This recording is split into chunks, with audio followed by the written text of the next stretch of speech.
The Heinemann Podcast is a production of Heinemann Publishing. Heinemann is a provider of resources written by real teachers for real classrooms. Heinemann values teachers as decision makers and students as curious learners. Discover the path to lifelong professional learning at Heinemann.com. Heinemann is dedicated to teachers.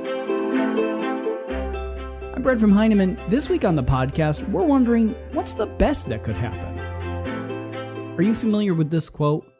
Quote, "The most damaging phrase in the language is, 'We've always done it this way,'" end quote.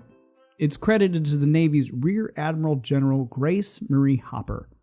Computer science pioneer also noted, quote, "Humans are allergic to change. They love to say, 'We've always done it this way,'" end quote. Well, not author Debbie Miller. She wants to create space for possibility. In her newest book, What's the Best That Could Happen?, Debbie encourages us to tune into that thing that doesn't feel right and then investigate it and see what kind of questions it leads us to. In What's the Best That Could Happen?, she both models for us how to ask those questions of ourselves and leads us on a personal journey of her own inquiry, answering questions about her teaching.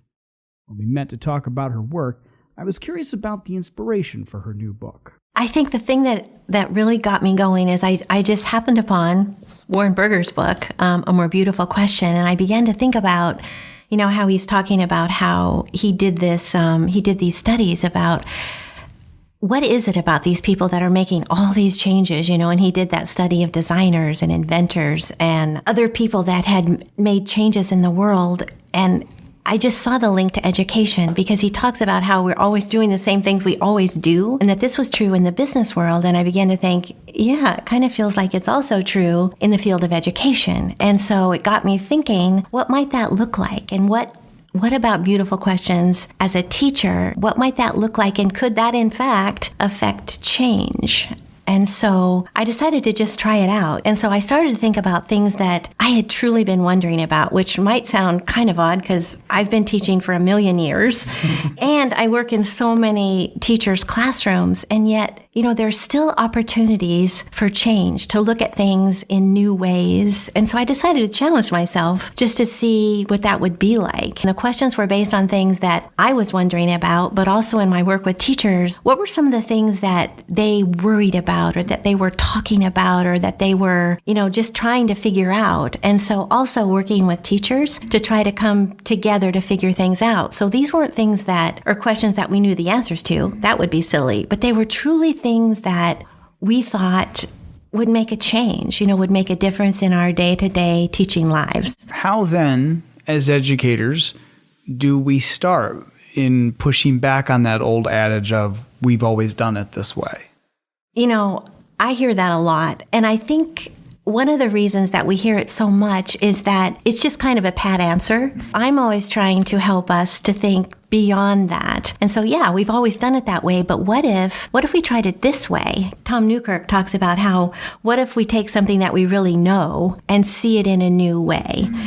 And so to challenge teachers to think about that, and then let's give it a try. This isn't about coming up with a perfect answer. It's about trying to see something anew, figuring things out, and knowing that there's always opportunity for change and to do better, really. And so that's how I challenge myself. And teachers, once they're kind of in the grips of that, it's what gets us up in the morning, right? It's about figuring out new things. So I think it's part of being a professional. And when teachers start to see themselves in that way, it makes all the difference, So we get away from that question, but we've always done it that way. Well, yeah, but let's try it this way because this is so much cooler, right? We're engaged now, where before it can kind of get boring. My grandmother always said, if you're bored, you're boring. Mm. So if we're feeling bored, let's think about it. Yeah, we don't want to be boring. No. That's the worst. Exactly. Well, you're right. It's important that when we're doing this work that we stop and examine that it doesn't feel right moment. Why is that so important? Well, I think it's important because we have to trust ourselves. Just like Warren Berger talked about how we're, in the introduction, how we kind of are doing things on autopilot. But then there are times when it just goes, that just does not feel right. And then that that right there can lead us to thinking about a beautiful question like, why doesn't it feel right? How might it be different? What more can we learn about this? And so I think it's that doesn't feel right is the first clue to like, okay, this might be something I want to dig into. I want to delve into more. So how do you take that reflection then and turn it into a question? Just thinking about one of the chapters in the book, there's this chapter about what if we made work time our priority? For me, I was always, not always, but many times when I was designing lessons, I would do the mini lesson and then I would plan the work time and then the share. And somehow on occasion, it just didn't feel right that I'm always the one teaching first. Like it felt a little bit all about me.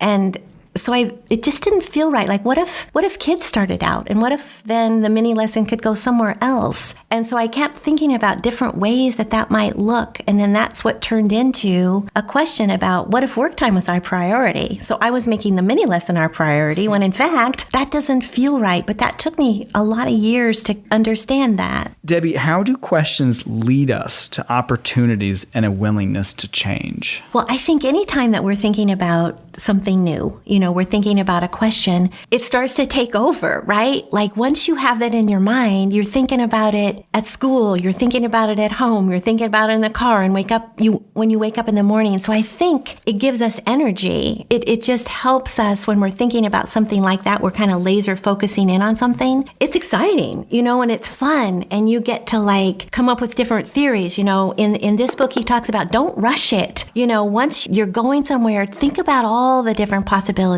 try things out to figure things out. And so I think it's really energizing, thinking about a question. Sometimes we get caught up, right, in all the drudgery and all the things we have to do that we forget that it's fun.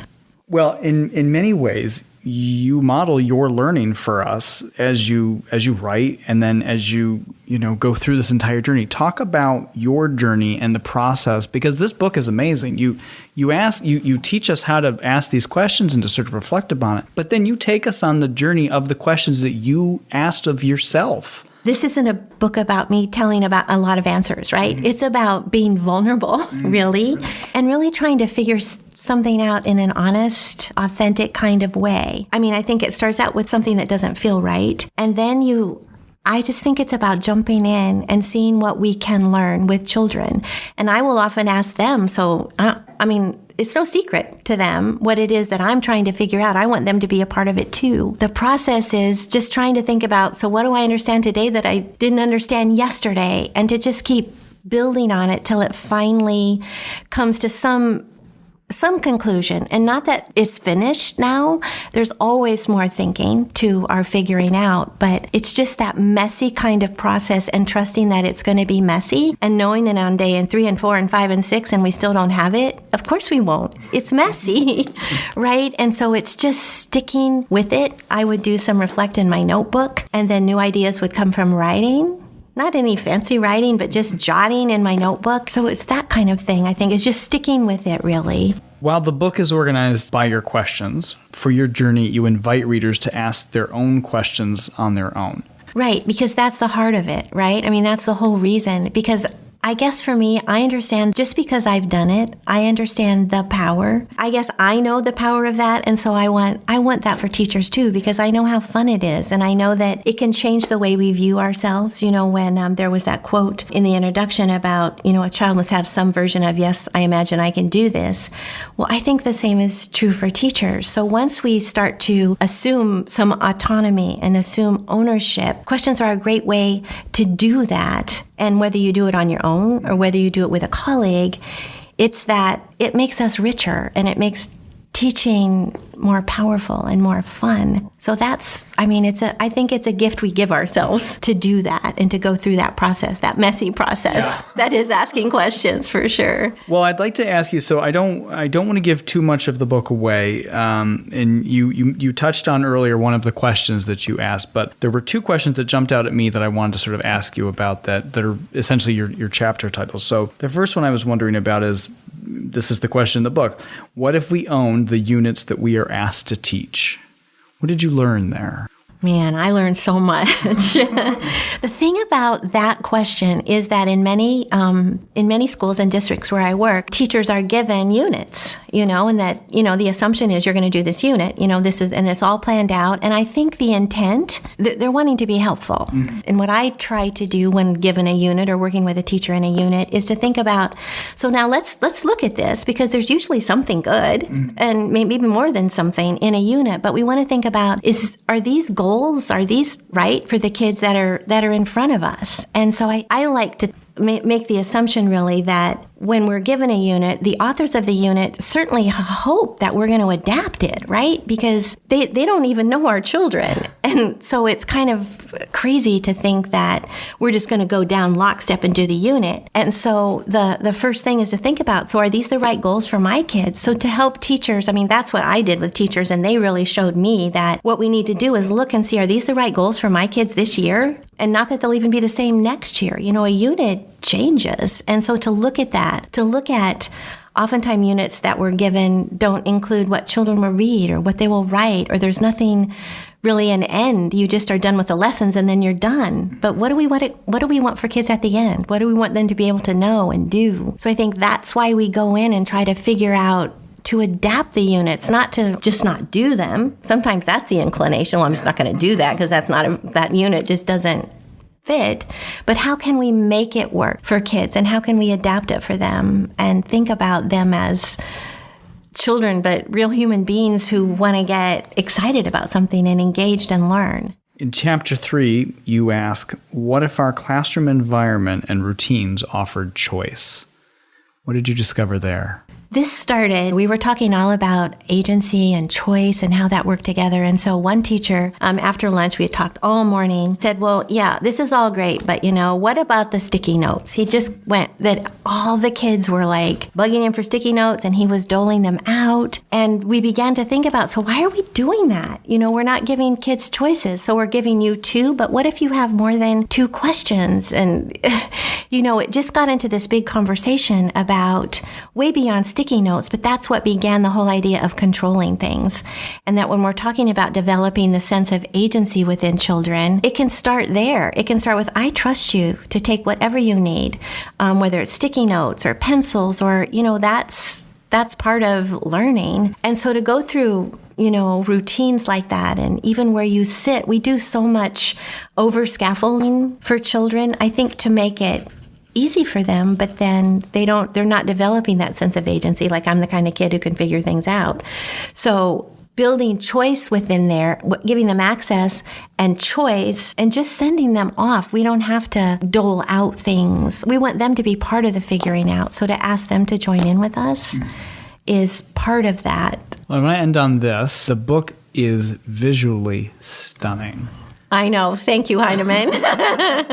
Yeah, it is. It's a beautiful book. It's in color. Just walk us through a little bit about the design of this book, because you were influential in how this book came together with that design element. Well, I just wanted to show the brilliance of children. I think that's what it does. It's not only children, because they're beautiful in and of themselves, but it's what they can do and the work that they can do that's highlighted here. And I think, we learn to expect the unexpected when we trust kids and ask them to do their own figuring out, developing that sense of agency within them. So there are lots of examples of not only kids, but the brilliance in their work, really all across the board. And so I talk about that, and just giving kids time and trusting them and just seeing what they can do, and just thinking, just keep thinking in my mind, what's the best that could happen? Sometimes we always think, well, what's the worst that could happen? They're going to do this and that's going to happen. But if we shift it, what's the best that could happen, and just send them off? We can always fix it if it doesn't work, but you can't fix it if you over scaffold, And so just keeping that in mind, if I'm trying to decide, will that work? Let's try it. What's the best that could happen for kids? My thanks to Debbie Miller for her time this week. As mentioned in our conversation, this is a visually stunning book. You can get a sense of it by reviewing the sample chapter on Heinemann.com. Within it, you'll also see some of the questions Debbie asked of herself in her journey of examining those moments that didn't feel right. While this book models the work of asking questions, Debbie hopes readers will find their own questions to ask. To help with each reader's learning, she set up a Facebook group to support What's the Best That Could Happen. You can find a link to the group by visiting blog.heinemann.com or by searching on Facebook, What's the Best That Could Happen. We also invite you to follow Debbie on Twitter. You can find her at Miller Reads. Next week on the podcast, Debbie will be back for a special read aloud of her introduction to What's the Best That Could Happen. I hope you can join us. We'd love for you to subscribe to the Heinemann Podcast on iTunes, Google Play, Spotify, or pretty much anywhere you get your podcast these days. You can also follow Heinemann on Facebook, Twitter, and Instagram, as well as our various Facebook groups. And of course, if you missed anything, just visit blog.heinemann.com for more. Thanks for listening.